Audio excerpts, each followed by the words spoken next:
Hey everyone, this is Golden Fox, and this is another something in which I've been wanting to do after a long time. I do want to apologize in advance for not staying at the top of my game on my reviews of Season 3. So, in the meantime, I decided to do a review commentary for the Crystal Empire in the hopes that it's something in which I was saving for in my overall viewpoint of Season 3. You know, this is part of something which I thought was a missed opportunity, but nonetheless, it's to I'm getting too ahead of myself here. It's really just to respond to some criticisms that I've received, and in doing so, I'm not trying to prove who's right or who's wrong, but there is a level of argument that is involved, and the point of pointing out an argument is just to show an understanding, and hopefully, I hope you guys understand where I'm coming from when I respond with the criticisms. So as we're in the video, we're now talking about how I feel about Season 3 being shortened down to 13 episodes, which, by the way, it's because of syndication, which I still don't know much about. I even asked Dad, and we had a family history where my grandfather used to work for, like, CBS or something like that. I don't know exactly. But I do know is that there's a syndication thing involved. And you know what? DigiBrony has a much better explanation on that. I'll have a link in the description box. The problem I had was that it's just inconsistent. You know, it's, okay, Season 1, 26. Season 2, 26. Season 3 is now 13. It just seems very, very uneven. And I think I just didn't like that idea, but it's just something that you have to take into consideration. So now that I have that out of the way, the biggest gripe that I had with this two-parter is something in which a lot of other bronies have said alongside with me. Saber Spark had a problem with this. DeWilstonator briefly mentioned this somewhere in one of his reviews. And several others have said the same thing. But much to my surprise, after I said it in my review, I received some comments explaining their viewpoint on how they pictured King Sombra.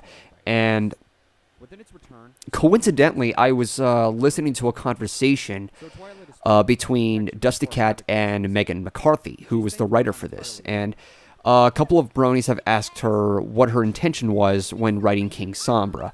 And it turns out that Sombra was written out of the influence of King Sauron from Lord of the Rings, and that he's not literally there, but you feel his presence, the sense of darkness in the background. That's something I can kind of take for granted, but at the same time, I have an issue with that, and I'd be lying if I didn't say that when watching Lord of the Rings. I forgot that Sauron ever existed. All we know is that there's this evil ring that needed to be tossed in the fiery pits of Mordor. That's all I saw out of it, even though he was literally a character involved some way, in a spiritual way, and I'm getting too mixed up here myself, and I'm getting too a little ahead. Characters who are made as a mysterious presence, there's a right and there's a wrong way of doing this, and when there's a wrong way of doing it, oh man, it can really go downhill. And when I say this, I'm not trying to say that what Megan was intentionally doing something problematic here. It kind of made a problem itself because, like I said, there's a way of putting together a character who's meant to be mysterious, and I was not under that impression.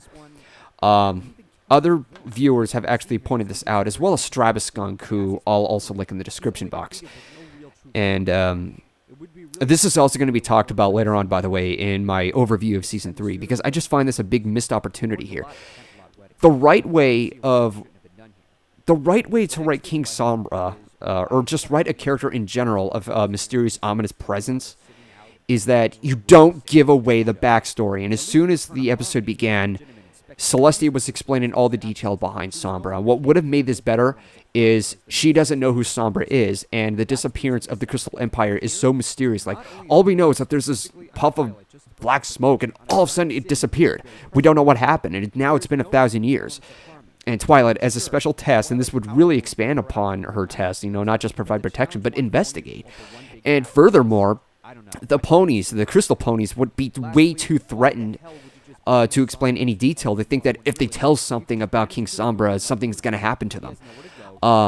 That actually would build more, it would emphasize more on fear. So there would have been a lot of build-up, and then you would find out who this character is. That, to me, would have been a better approach to write a character based on a sense of background, a darkness in the background. Now, I understand that Sauron was already given a backstory as soon as Lord of the Rings began, but he didn't physically return. In the Crystal Empire, Sombra literally returned. He was just in this spiritual ball of gas, and I don't consider that to be a spiritual form, not even as a ghost interpretation. So really, that could have been done better, because otherwise all I see out of Sombra is, ooh, beware, he's bad, he's evil, beware, ooh. And I'm not trying to do this, trying to attempt this mockery in the fact that, oh, Megan McCarthy was just being lazy. She wasn't. And I mean, her intentions were good, but unfortunately, it just doesn't work here. And this scene right here, where Twilight is facing her own personal fear, what would have made this better? I'm not trying to say the scene was bad or anything like that. I really love this scene, but to bring up a point, if this is something that Sombra literally did, I would have loved to have seen more of this, to the extent in which, let's say that Sombra does take over and the rest of the main six are under this illusion, like what Twilight was facing, that they're having their own personal fears, and maybe Pinkie Pie, in addition, would find a way to snap out of it by her own personal optimism. But that's just to provide an example. And other characters would rely on what to do with the Crystal Empire and helping out the rest of the civilization of the Crystal Empire, while Twilight is having to do something in which she's doing on her own and still relied on Spike. You know, there's something that could have been a lot more open to. And while it could be considered dark that everybody has their own personal fear out of it, there is something in which could have been handled better. I mean, the use of fear throughout Season 3, they handled this so well, and that actually would have been too dark, or would have gone against the show's tone. So I think there could have been something potentially better here if Sombra was not intentionally written as an ominous presence. But since he was, I think there could have been a better approach to how you would have written out Sombra as a mysterious sense of darkness in the background. So I just hope that explains everything, because otherwise I did not get that kind of impression that he was supposed to be a sense of darkness. And I just hope that clarifies everything. And I'm not trying to prove who's right or who's wrong. I mean, for all we know, everything I'm saying, I'm expecting too much out of it. And I'm just really pointing this out just to clarify what could have improved this episode a whole lot more. This actually could have been a little bit more powerful than what A Canterlot Wedding was. Or not, I don't know. But there's just so much that could have been done better, and that's why I felt a little underwhelmed. But I don't feel as underwhelmed as later episodes out there, so until next time, this is Golden Fox. I think that kind of ends it all. Okay, so as these credits are scrolling by, I've somebody asked me about an MP3 link to the Crystal Pony song, and I'm not really pleased with it, but if you're interested in hearing, listen to it at your own risk. I have it linked in the description box for my Tumblr page. Aside from that, thank you all for listening, and take care.